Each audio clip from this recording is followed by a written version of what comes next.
Uma boa noite a todos. Sejam todos muito bem-vindos, aqueles que estão presentes e aqueles que estão presentes também, mas que estão nos seus lares acompanhando. Mas nessa oportunidade nós aqui nos reunimos. Quando eu falo nós incluímos também os desencarnados, porque às vezes a gente tende a esquecer deles, ou a subestimar a presença deles nas nossas vidas.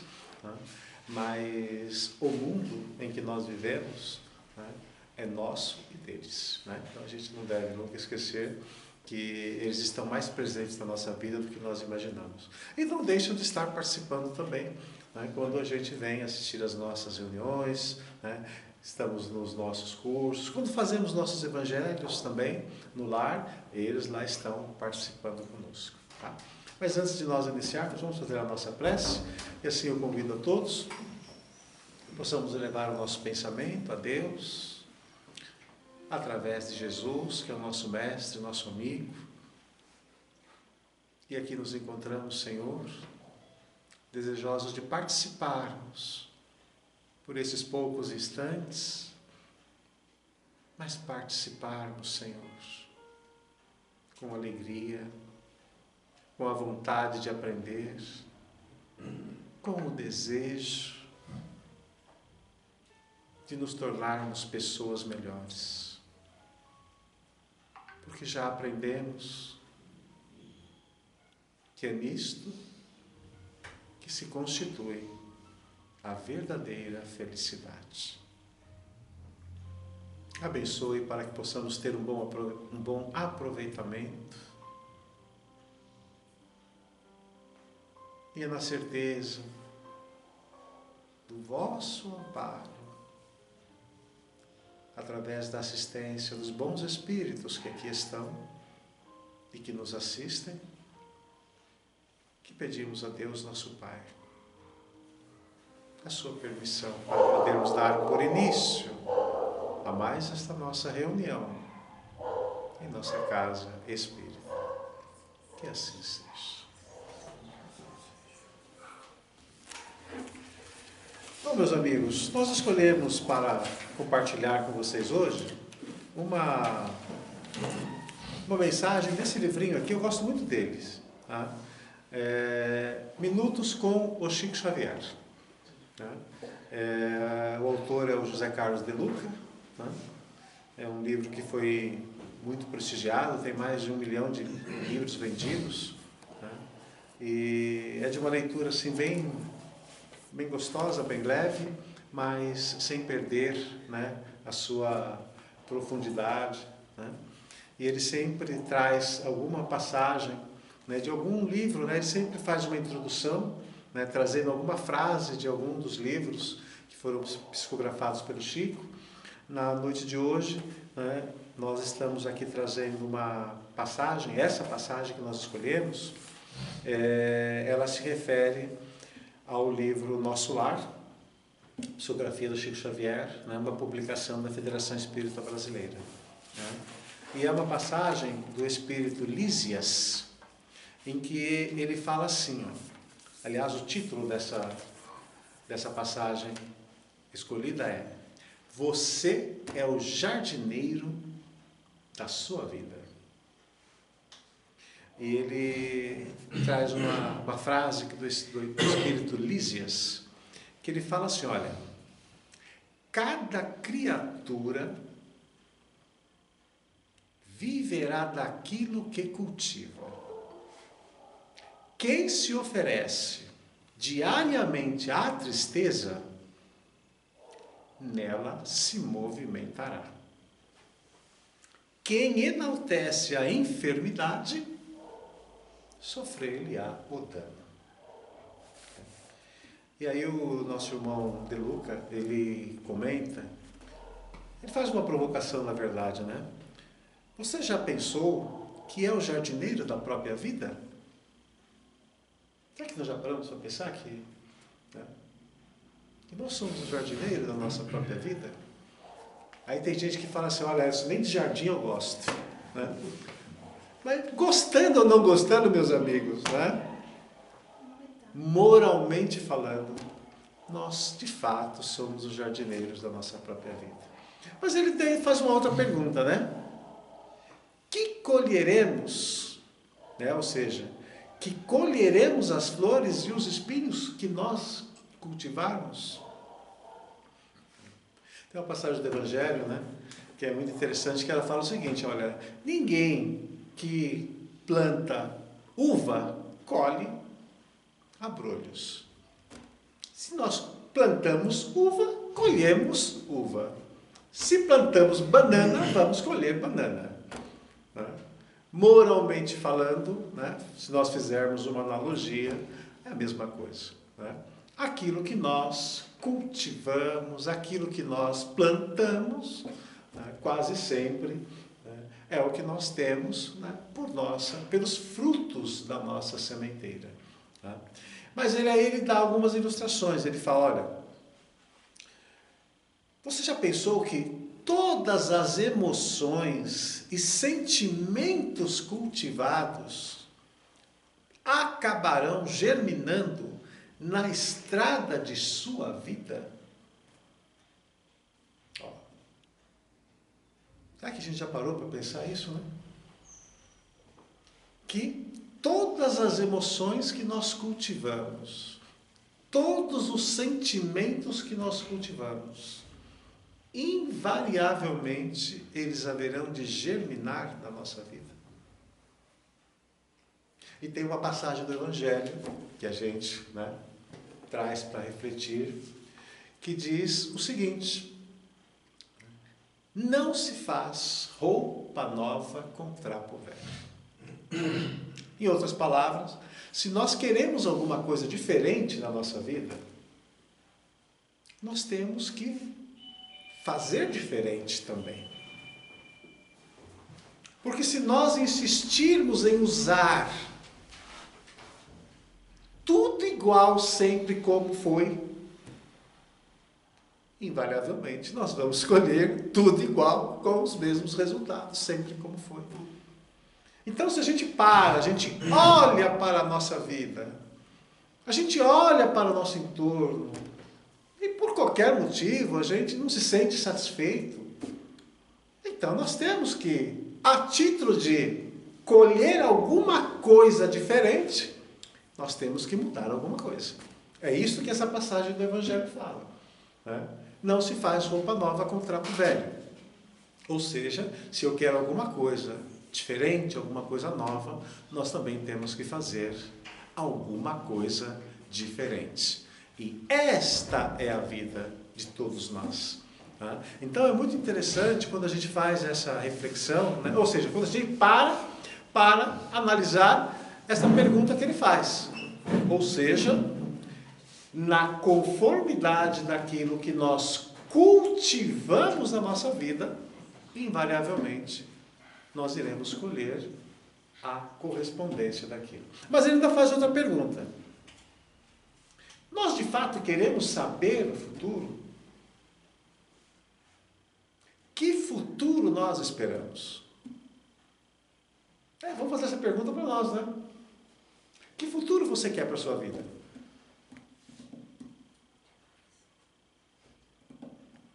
Que futuro eu quero para a minha vida?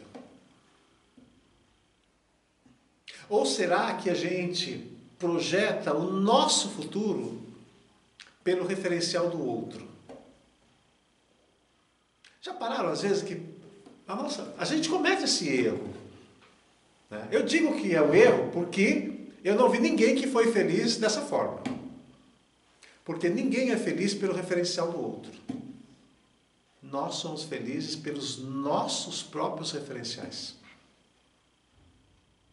Porque toda vez que a gente usa o referencial de alguém como modelo da minha felicidade, quase sempre a gente vai sofrer. E não vai ser feliz. E isso acontece por quê, meus amigos? Por vários motivos. Mas nós temos sempre que entender que aquilo que funcionou bem para o outro, talvez não funcione bem para mim. Talvez aquilo que é o modelo de perfeição está tudo encaixadinho, tudo lindo, belo, maravilhoso, perfumoso, como vocês queiram, né? Para o outro, talvez não seja o belo, formoso e maravilhoso para mim. Porque os referenciais de felicidade, eles mudam de acordo com as expectativas de cada um. Para algumas pessoas, às vezes, né, qual é o seu referencial de felicidade? Puxa, se eu tivesse todo o dinheiro do mundo, estava a minha felicidade completa. Porque para ela, ser feliz é ter dinheiro. Mas vejam como são os paradoxos da vida, né? Tem gente que tem todo o dinheiro do mundo e é tão infeliz quanto qualquer outro. Aí a gente vai procurar outra pessoa e ela vai falar assim, não, dinheiro não é a felicidade. Ser feliz é ter fama. Porque quem tem fama, né? Todo mundo olha para você, todo mundo te aplaude. Onde você entra, você tem... Para essa pessoa, ser feliz é isso, não é? E tem tanta gente que tem toda a fama do mundo, mas não consegue colocar o pé para fora de casa porque sempre vai ter um paparazzi da vida para tirar uma fotozinha, para fazer um cliquezinho. Ou seja, não é a fama que faz felicidade. E assim nós poderíamos encontrar vários outros exemplos. É ter dinheiro, é ter beleza, né? É ter status, é ter uma profissão X, Y, Z, é ser aceito por todo mundo. Gente, o céu é o infinito sobre os referenciais de felicidade. E sabe por que o céu é o infinito? Por uma questão muito simples. Porque nós somos pessoas únicas. Não tem duas pessoas iguais. E em função disto, a nossa felicidade também se pauta por isto. Nós temos os referenciais próprios do que é ser feliz para nós. Então, às vezes, para o outro, algo que é indiferente, poxa, para mim traz prazer, traz alegria, traz felicidade, traz tudo. E eu me sinto bem comigo mesmo. Então, quando ele faz essa pergunta, né, o que nós queremos para o nosso futuro? Nós também temos que parar para pensar isso, né? O que eu quero da minha vida? Isso está escrito lá no Evangelho, né? Que a felicidade não é desse mundo, então eu vou esperar a minha felicidade quando eu chegar do lado de lá. Olha só, a gente joga sempre para frente, né? Sabe aquela história de empurra com a barriga, lá na frente eu vou descobrir. Mas não funciona também, gente. Porque é uma ilusão a gente achar, né, que eu vou ter que morrer para ser feliz. Porque está escrito lá, não é isso. Esse não é o sentido. A felicidade está onde nós a construímos. E aqui. Se eu não começar, né, ao texto, você é o jardineiro da sua vida. Se você não começar a cuidar do seu jardim aqui, não espere que você vai achar um jardim florido do lado de lá. Porque você não vai achar. Porque o nosso jardim florido do lado de lá começa com os cuidados que nós damos para o que nós temos na nossa vida aqui. Então ninguém vai ser feliz só quando chegar do lado de lá. A nossa felicidade começa aqui. Talvez o mundo não seja tão perfeito como eu gostaria que fosse, mas o que é a perfeição num planeta como o nosso? Mas invariavelmente, se tem uma coisa que só depende de nós, acreditem, é ser feliz. Tudo vai do olhar que eu dou para o que eu tenho na vida. E às vezes, coisas simples, mas elas fazem toda a diferença na nossa vida. Mas às vezes a gente só dá valor para estas coisas simples, às vezes quando a gente perde. Aí a gente fala, poxa, eu era tão feliz, né? Agora eu não sou tão... Quando eu não tinha dinheiro nenhum, poxa, eu tinha paz. Agora eu tenho todo o dinheiro do mundo e não posso ir na esquina com o meu celular porque alguém vai roubar. Quando eu não tinha carro, eu não estava preocupado, né? Se na esquina alguém ia levar o meu carro. Quando eu não tinha isso, quando eu não tinha aquilo, quando eu não tinha aquilo outro, eu era feliz.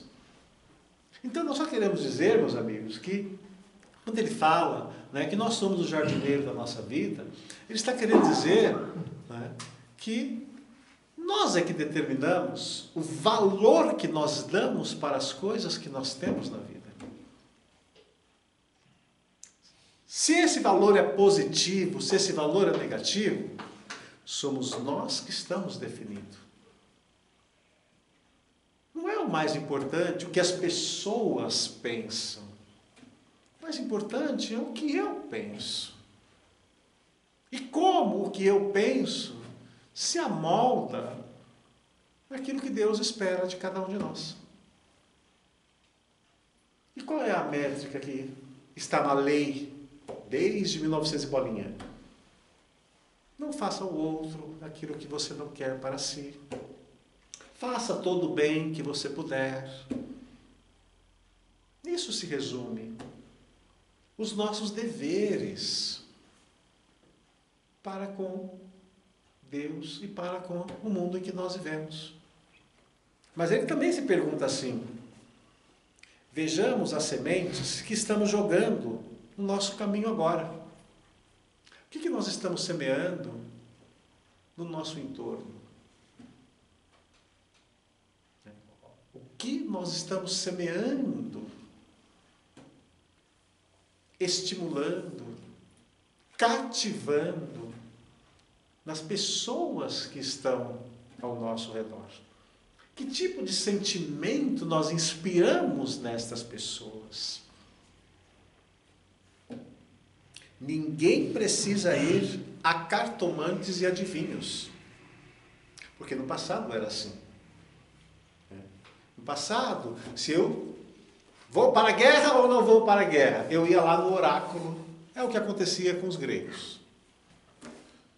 Entro nessa situação ou não entro? Eu ia lá no meu cartomante. E nós esperávamos que os espíritos falassem para nós o que nós devemos fazer da nossa vida. Mas os espíritos não estão no mundo para isto, meus amigos. Eles não existem no mundo em que nós existimos para servir aos nossos caprichos. Até porque, vejam como são as coisas. Não seria muito fácil, a gente faz tudo de errado nessa vida, aí quando a gente desencarna, quando a gente morre e chega do lado de lá, aí a gente fala o seguinte: olha, eu não tenho culpa nenhuma, porque eu só fiz porque os espíritos mandaram. Então a culpa é deles e não minha. Não, gente. Aí é muito fácil, né? Mas não é assim. Eu sou responsável por aquilo que eu faço na minha vida. Se eu vou ser feliz ou se eu vou ser infeliz, não adianta depois querer colocar a culpa no vizinho. Porque ainda que o vizinho quisesse que eu fizesse A ou B, a única pessoa que decide sou eu. Não é? Ah, eu gostaria muito. Eu gostaria, mas se a outra pessoa não quer fazer, de quem é a decisão? É só dela. Por isso que ninguém é feliz pela vontade do outro. Eu sei que nós estamos no seguinte exemplo, gente. Você pode ter o melhor remédio do mundo, mas se você não tomar, vai te curar? Vai? Não vai. Você pode ter o melhor médico do mundo para formular o mais perfeito diagnóstico do que você tem. Mas se você não acreditar nele, vai resolver? Assim somos nós. Às vezes, não é o problema, a questão não é o problema que eu tenho, mas é como eu trato o problema que eu tenho. E a gente tem tudo o que nós precisamos, mas não adianta eu ter a medicação correta e não tomar, e nem ter o médico correto e não acreditar nele.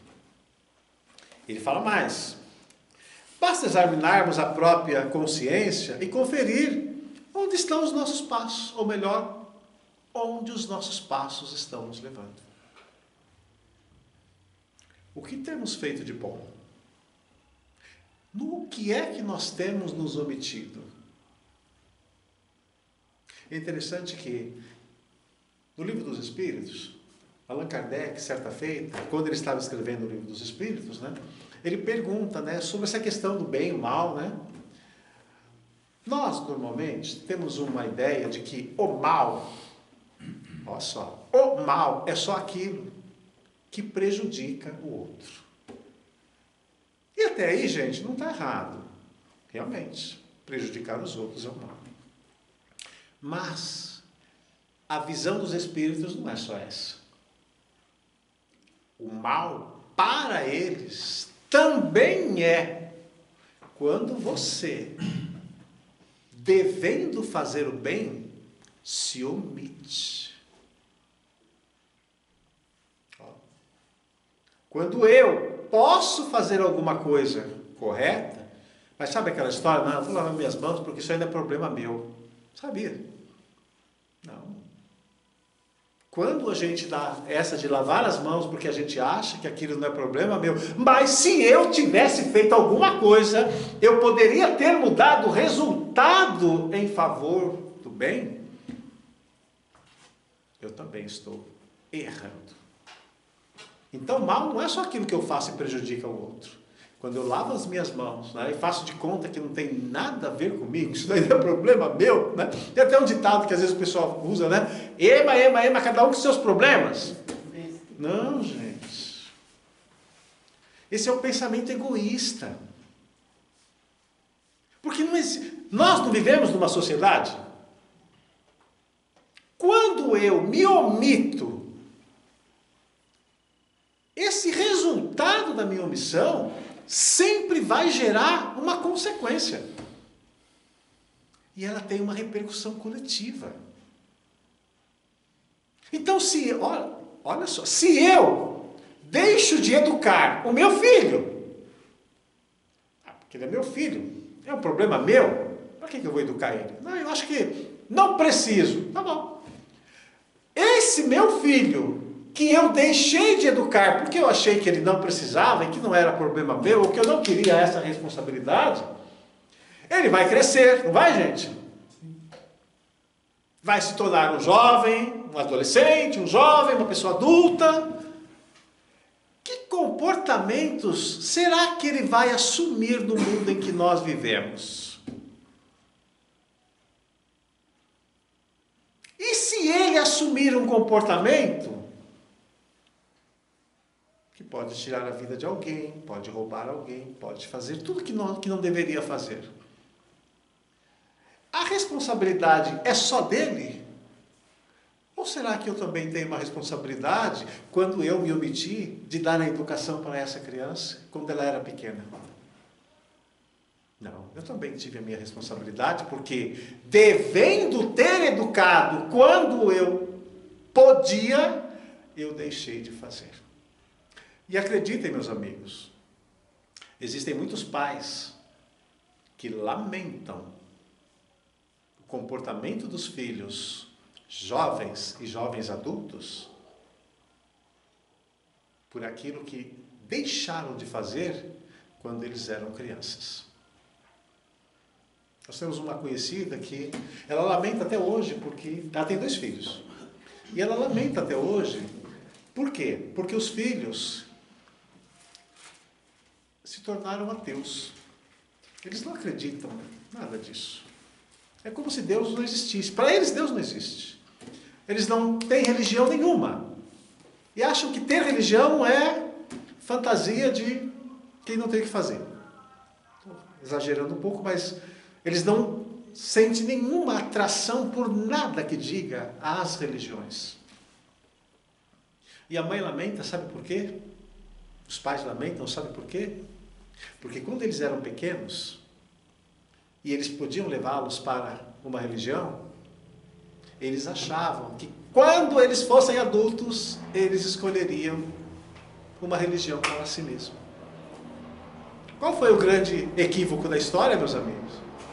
Eles se tornaram adultos e, como não tinham referência nenhuma de religião, não tem nenhuma ligação com religião alguma. Ou seja, lamentam por aquilo que deveriam ter feito e poderiam ter feito e não fizeram. Então, tudo na nossa vida é assim, meus amigos. Quando esse irmão traz essa mensagem sobre o jardim que nós temos, é tudo que está no nosso entorno. Como é que nós cuidamos do ambiente que nos cerca? O que é que nós estimulamos nas pessoas que nos cercam? Ou será que eu olho tanto para mim? Será que eu olho tanto para os meus problemas que eu não consegui perceber ainda que o mundo que nos cerca não se resume aos meus problemas? Porque às vezes é isto. Todos nós temos problemas. Ou será que nesse mundo tem alguém que não tenha problema, meus amigos? Não existe. Todos nós temos. Essa é a grande realidade da vida. Só que nós temos que compreender que cada um tem os seus problemas, mas a vida não se resume apenas aos nossos problemas. E é muito interessante que quando a gente começa, sair um pouquinho da nossa caixinha e começa a olhar no entorno do mundo em que nós vivemos, a gente começa a descobrir que tem pessoas que têm problemas muito maiores que os nossos. Eu, cada vez que olho para a guerra que está acontecendo lá na faixa de Gaza, eu falo assim, eu não tenho problema. Problema tem uma mãe que está vendo seu filho implorar por comida e ela não tem comida para dar para o seu filho. Porque a guerra não deixa a comida chegar na mesa dela. Problema tem um pai que está vendo seu filho dizendo que está com sede e não tem água para dar para o seu filho, porque a guerra não deixa que a água chegue na mesa dele. Problema tem uma mãe que se vê obrigada a enterrar 1, 2, 3, meia dúzia de filhos, porque a guerra matou os seus 6 filhos que ela tinha. Eu acho que essas pessoas têm mais problemas do que nós. Edson, você está dizendo então que o meu problema não é relevante? Não estou dizendo isso. Eu estou dizendo que todos nós temos problemas. Apenas nós não podemos dar uma dimensão para o nosso problema como se eles fossem o maior problema do mundo. Como se eles fossem o problema insolucionável. Não, todo problema tem solução. Mas também tem o tempo da solução. Vocês já imaginaram que muitas das vezes, quando a gente tem uma determinada enfermidade, eu começo a tomar o remédio, está lá na bula, tomar por 7 dias, tomar por 4 dias. Por que a bula está recomendando tomar por X dias? Porque a ciência, ao analisar aquela composição, está dizendo o seguinte, olha, esta composição precisa ser tomada em tantos dias, tantas vezes ao dia, para surtir os efeitos que nós desejamos. É como uma pessoa, no plano moral da vida é a mesma coisa. Todos nós temos uma jornada de espíritos. Acertando aqui, errando ali, acolá. Mas nós não vamos resolver tudo na instantaneidade, às vezes, de uma encarnação. Então, quando a gente vem do mundo espiritual e nasce aqui nesta terra, nós vamos ter um tempo de vida. Às vezes vamos viver um pouco mais, às vezes vamos viver um pouco menos. Mas, meus amigos, não tenham a pretensão de que nós vamos resolver todos os problemas da nossa vida. Se nós resolvermos um pouquinho aqui, outro pouquinho ali, outro pouquinho acolá, gente, já saímos daqui vitoriosos. É uma ilusão nós acharmos que nós temos que resolver tudo de uma vez, quando às vezes a vida pede para nós paciência e tempo. Ó, paciência e tempo. Para que as medicações que a própria vida apresenta para nós surtam efeitos desejados para todos nós. Porque da mesma forma como quando eu tomo lá o meu remédio, a bula está falando que eu preciso de 7 dias, na nossa vida moral, a correção e certos tratamentos que nós necessitamos também precisam de um período de tempo para que a gente comece a ver os resultados. Para que nós comecemos a ver o resultado que vale a pena ser bom. Que vale a pena ser honesto. Que vale a pena não fazer o mal a ninguém. E que a lenda de que ainda prevalece em grande parte das pessoas, às vezes a gente ouve, né? Ah, você é bobo, você tem que levar vantagem. Essa lenda, meus amigos, eu não vi ninguém que chegou no céu por causa de acreditar que, levando vantagem sobre os outros, conseguiu encontrar o seu céu tão sonhado. Porque não funciona assim. Então, às vezes, nós vamos ser enganados, às vezes nós vamos tomar os tombos que a vida nos dá. Mas qual é o problema de tropicar, cair? O problema é você tropicar, cair e ficar, não é? Quando a gente tropica, olha para o dedão, está vermelhão, mas a gente levanta e continua. Uma hora a gente vai chegar lá na frente. Nós só não podemos acreditar que nós vamos chegar em algum lugar se nós estivermos parados. E hoje é o momento de nós darmos mais atenção para a nossa vida moral, para a nossa vida interior. Nós vivemos num mundo, muito materialista em tudo. O que tem valor no mundo em que nós vivemos hoje, meus amigos? Observemos. Só o material. Só o material tem valor. Olhe o que está acontecendo com os templos religiosos. Esvaziando-se. Igrejas esvaziando-se.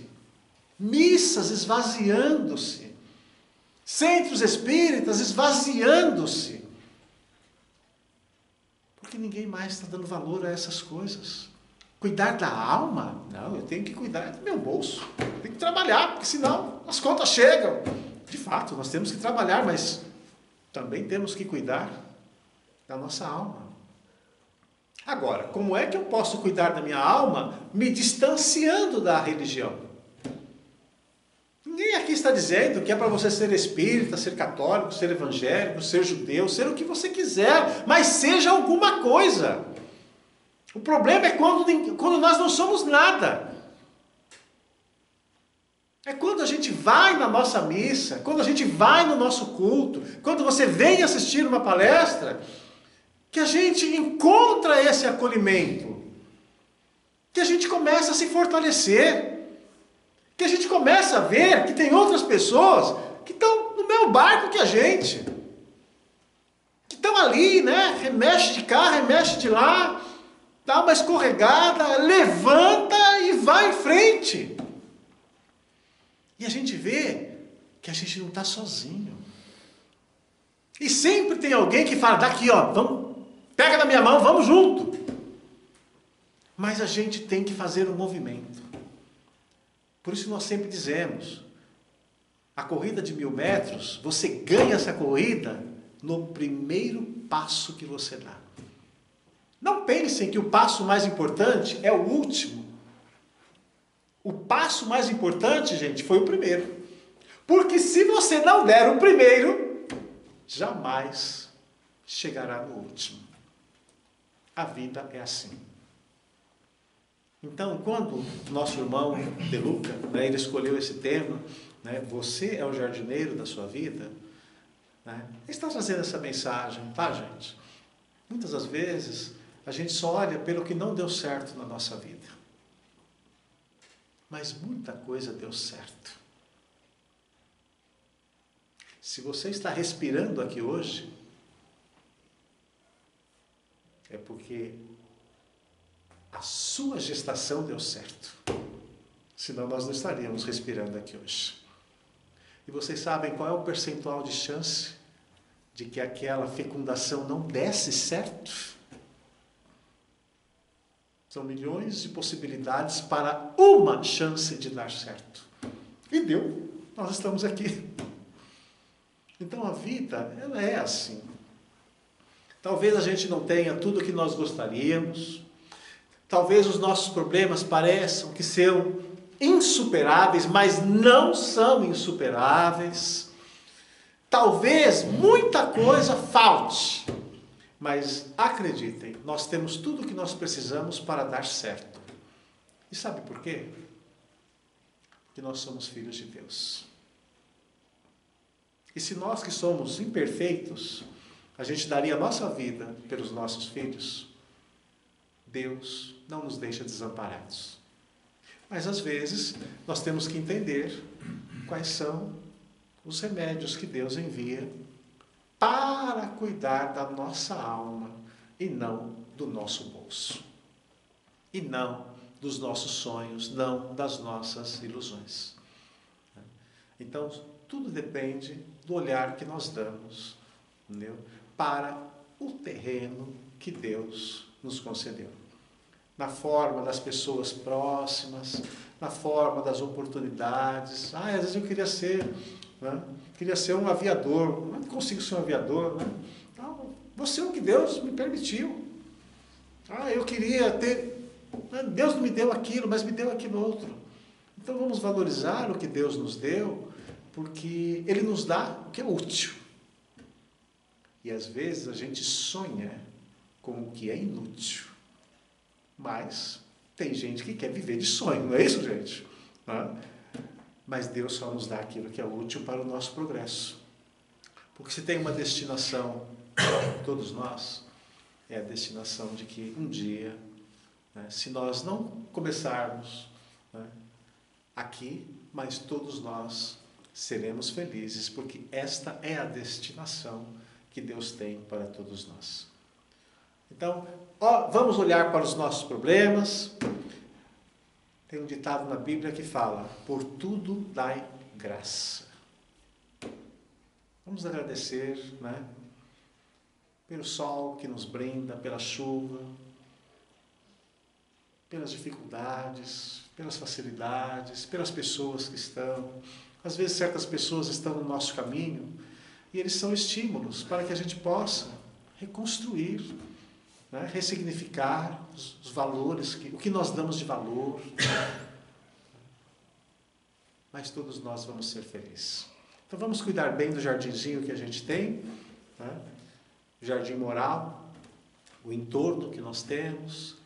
Vamos nos preocupar com que sentimento eu estou inspirando em você, que sentimento eu estou inspirando em você. Porque se a gente se preocupar com o outro, o mundo conspira para a nossa felicidade. Mas enquanto a gente estiver apenas pensando e olhando para o nosso umbigo, o mundo também vai conspirar só para o nosso umbigo. Que Jesus abençoe a todos. Vamos fazer a nossa prece de encerramento.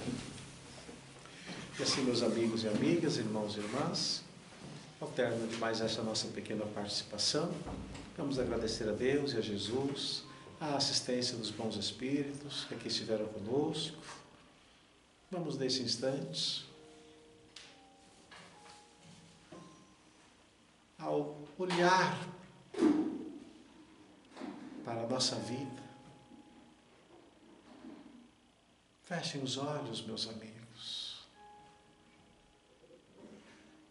Pensem nos seus problemas.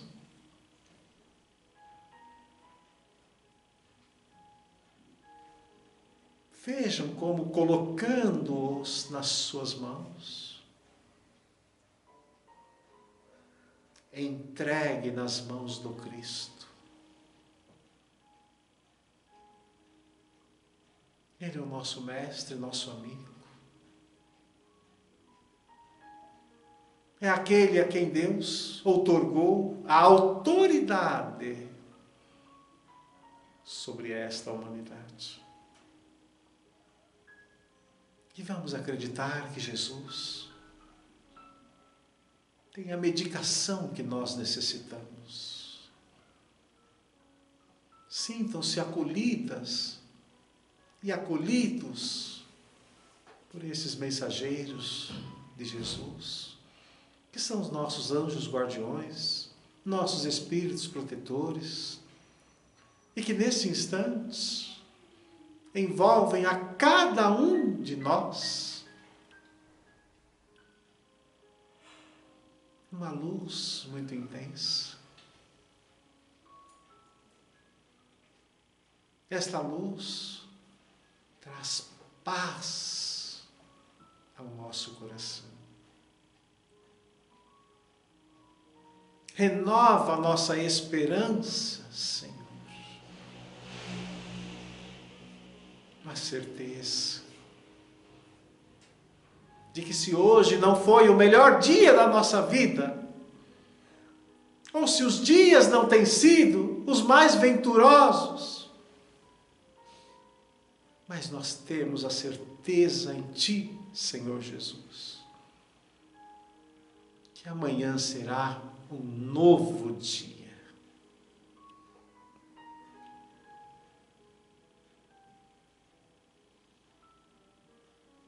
E em louvor e agradecimento a Deus,